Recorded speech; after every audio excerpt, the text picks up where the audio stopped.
আশা করি তোমরা সবাই বুঝে গেছো আমি কি বানাতে চলেছি। একদম আমার হাতে রয়েছে আম, তো আমি আমের আচার বানানোর রেসিপিটা আজকে দেখাবো। তো আমগুলোকে ভালো করে খোসা ছাড়িয়ে নিতে হবে, নিয়ে জলের মধ্যে কিন্তু ভিজিয়ে রাখতে হবে এবং জলে কিন্তু ০.৫ ঘন্টার জন্য ভেজাতে হবে।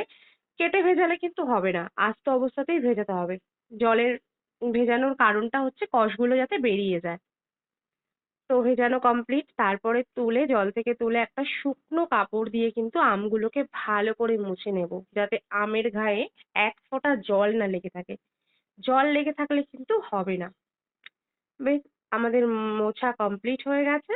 তারপরে কিন্তু আমগুলোকে আমি কেটে নেব। যে যেমন ইচ্ছা শেপ দিয়ে কাটতে পারো, আমার লম্বা লম্বা ইচ্ছা হচ্ছে তাই আমি লম্বা করে কেটে নিয়েছি।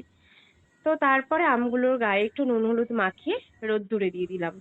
যখনই রোদে দিলাম দেখলাম রোদটা একদম হাওয়া হয়ে গেল, পুরো অন্ধকার করে আসলো। যাই হোক, ৩-৪ ঘন্টা রোদ্দুরে রাখার পর আমটাকে তুলে এনেছি, নিয়ে আমি একটু পাঁচফোড়ন ফোড়ন দিয়েছি তেলে, তারপরে আমগুলোকে দিয়ে দিয়েছি। আর আমটা আমি বানাচ্ছি চিনি দিয়ে নয়, আখের গুড় দিয়ে।